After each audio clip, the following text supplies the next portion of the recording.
আসসালামু আলাইকুম। Happy birthday to you, Omni. Thank you. I love you, Baba. I love you too. ভালোবাসা কোনো দেয়াল মানে না, আর সেখানে বাবার ভালোবাসা তো সেই বট বৃক্ষের ছায়া, যা তপ্ত রোদেও সন্তানকে দেয় পরম শীতলতা। আর এই ভালোবাসার টান যেন বাবাকে কোনো শিকলে আটকে রাখতে পারেনি। সব বাধা পেরিয়ে বাবা ফোন কলে হাজির হয়েছেন মেয়েকে জন্মদিনের শুভেচ্ছা জানাতে। এবারে এমনই এক ভিডিও ভাইরাল পুরো নেট দুনিয়ায়। হ্যাঁ বাবা, তুমি কিন্তু মন খারাপ করো না। আমি এরপরে ধীরে তোমাকে জানা করা দরকার করে দেবো। আচ্ছা। ঘড়ির কাঁটা ঠিক রাত 12টায় ছুঁয়েছে।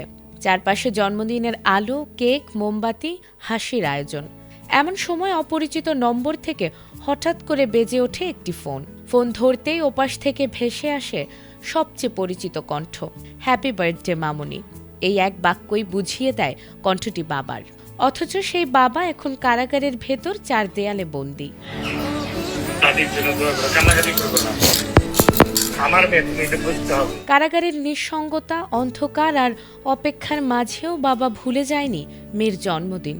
সবকিছুকে উপেক্ষা করে কারাগার থেকেই মেয়েকে ফোন করে জানিয়েছেন জন্মদিনের শুভেচ্ছা। আর সেই আবেগঘন মুহূর্তের ভিডিও এখন ভাইরাল নেট দুনিয়ায়। ভিডিওতে দেখা গেছে হাসি মুখে মেয়েকে জন্মদিনের শুভেচ্ছা জানাচ্ছেন বাবা। আমার মেয়ে হিসেবে কান্না করা উচিত না তোমার। এটা নিয়ে তোমার গর্ব করা উচিত। কখনো কান্না করবে না। কিন্তু কয়েক সেকেন্ডের মধ্যেই সেই হাসি বিলীন হয়ে যায়। ফুপিয়ে কাঁদতে থাকা শিশুকে শান্ত করতে বাবা বলছেন, একদম কান্না করবে না, আমি বের হয়ে তোমার যা লাগবে সব করে দেব। কিন্তু শিশুর কান্না যেন থামছে না। তখন বাবা আবার বলে উঠলেন, তুমি আমার মেয়ে, এটা তোমাকে বুঝতে হবে।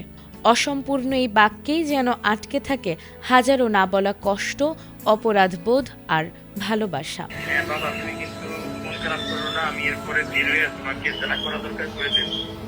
সমাজের চোখে তিনি অপরাধী হলেও মেয়ের চোখে তিনি শুধুই বাবা। কারাগারের ভেতর থেকেও যে বাবা সন্তানের জন্মদিনে ফোন করার চেষ্টা করেছেন, তিনি প্রমাণ করে দিয়েছেন বাবার ভালোবাসার জন্য কোনো শিকলি যথেষ্ট শক্ত নয়। এই দৃশ্য কাঁদিয়েছে লাখো মানুষকে। আর এই হৃদয়স্পর্শী ঘটনা আমাদের আবারও মনে করিয়ে দিয়েছে ভালোবাসা কোনো দেয়াল মানে না। আর তাই হয়তো বলা হয়েছে, পৃথিবীতে অনেক খারাপ মানুষ থাকলেও একটাও হয়তো খারাপ বাবা নেই। নাজমুন নাহার জান্নাত, এটিএন বাংলা।